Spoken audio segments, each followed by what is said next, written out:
Hello, this is Barry, and you're watching Barry and the PI. You remember about a couple of videos back, I showed you the fruit, the calabash fruit, and I told you that the indigenous people uh, used to use this as a helmet when they're out head hunting, I guess. It's pretty hard. I guess I could put a strap on it, and if I ever get a motorcycle, and wear it as a motorcycle helmet. Well, today we're going to talk about driving in the Philippines. Uh, I went out last week driving in the truck Hilux, and I had my wife was with me, and ET, our handyman, do it all guy, and he's my kuya too. He was in the back seat, and we drove on over here to the highway, if you want to call it that runs along the side of Tall Lake and Volcano. We were going to Santa Rosa in Laguna, and so we were heading towards Tagaytay. And I pulled in to the left-hand lane, and we got going, and there's a line of vehicles in front of me, and they were kind of going slow. So the right-hand lane was kind of clear, except further up, I could see some bicycles, some guys riding on the bicycles. I thought I could move around and get in front of some of the slower vehicles, so I pulled into the right-hand side and was passing, and I was going pretty fast. And I was trying to keep an eye where I could move over into the left-hand lane, and then all of a sudden there was a bicycle in front of me, a guy riding on a bicycle. I slammed on my brakes, and it seemed like that truck took too long to slow down. I was right behind that bicycle, was probably about an inch away from hitting him when my truck came to a stop.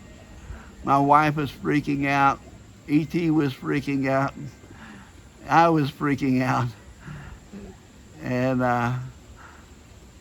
finally I stopped completely, and the guy kept on riding his bicycle. And I managed to get over into the left-hand lane and passed him by. But that sure scared the hell out of me and everybody else with me. So that's what we're going to talk about, driving in the Philippines. Now recently, Manila, I saw it was named the worst traffic of any city in the world. And I believe that to be true. I've driven in Manila before.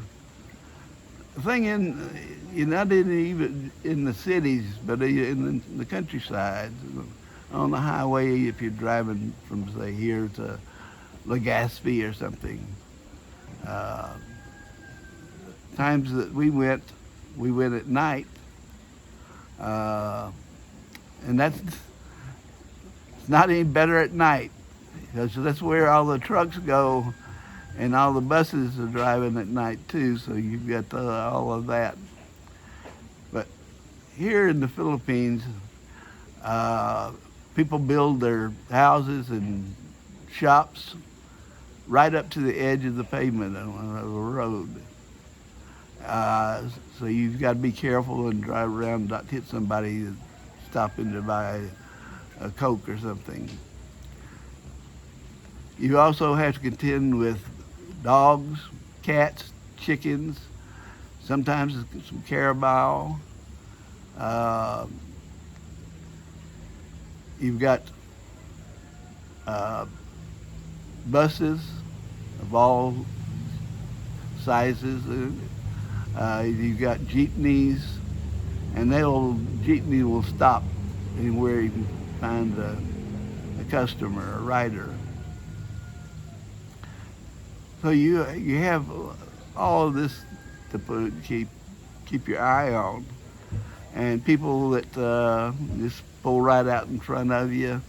You've got vendors in cities standing in the lanes trying to sell you everything from chicharrones to newspapers. And you don't want to hit somebody. Probably you're going to be at fault unless it's on camera. So I've been mulling whether, I'm 78 now, and whether I should just stop driving here in the Philippines. And I've been driving for a hell of a long time, and a pretty good driver, although I do tend to go fast when I get a chance to.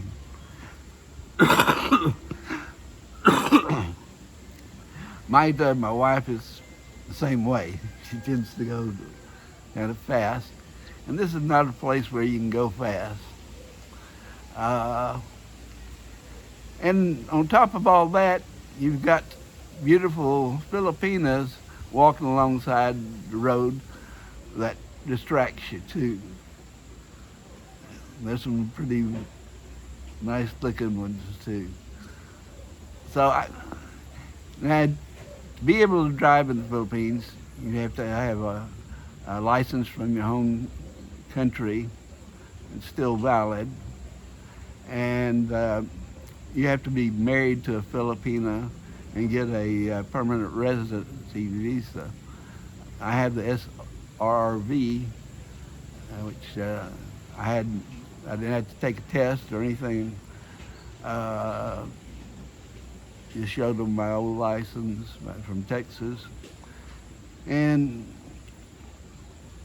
you had to take a medical checkup. And there's several doctor's offices right around that, the Transportation Driver's License Bureau. And so I went up to it, and they took my blood pressure, and it was too high. So I had to go back, see my doctor, go to one here, and he upped my blood pressure medicine. And so I went back and just barely made it under. And you can buy a car if you've got an SRRV or I think it's 13A. But beware of driving in the Philippines. The traffic is just crazy. It takes you a long time to get around. My Lily is over here looking in the. He's out hunting for bugs, lizards. He even got a sparrow one time. Caught it while it was flying low. Lily, get away from there. So you can get a driver's license and you can buy a vehicle. Now, I didn't get my car financed. I paid cash. And,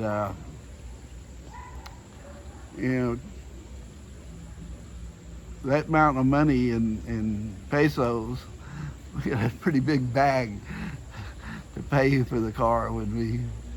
But that's because I had a house that I sold, and we made very good money on it, in Austin, Texas. So it's up to you if you want to do it. Uh, Weather is cloudy, overcast, and it's windy. But one thing I want to tell you is Happy Thanksgiving.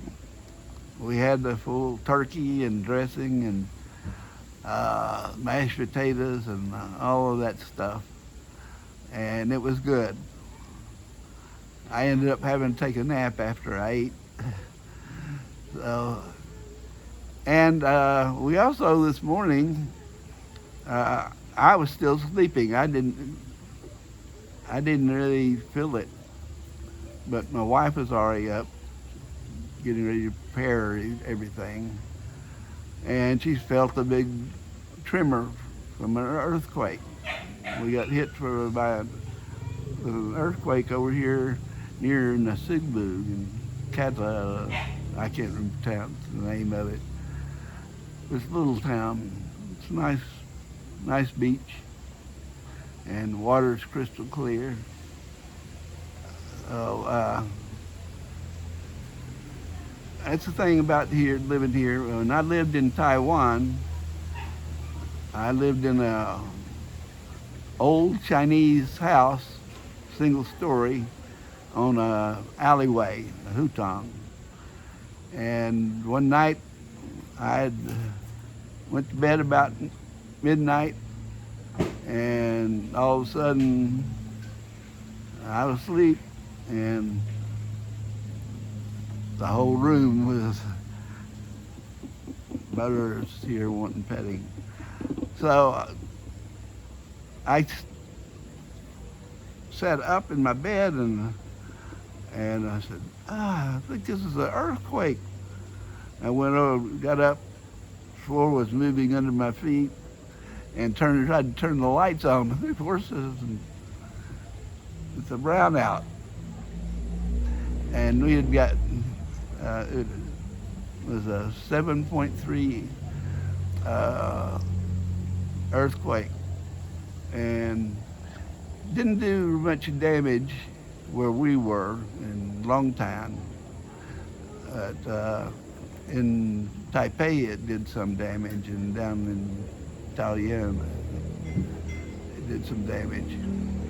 But all night long, it's just tremor after tremor, and it's hard to sleep. Fortunately, the next day, of course, the school was closed, and so I didn't have to go to work. So you'll feel tremors from earthquakes here and in Taiwan, Japan, China. So I'm used to them now. I don't have much problem with them. But anyway, I want to wish you and your family and your friends Merry Christmas and Happy New Year, and a happy vaccine will be appearing soon, and we can get out of this mess we've been in. So that's about it. If you have any questions about driving, you just leave them in the comment section. Be sure to hit that subscribe button and the like button, and share with your friends. So y'all have a great day, great holidays, and we'll see you soon.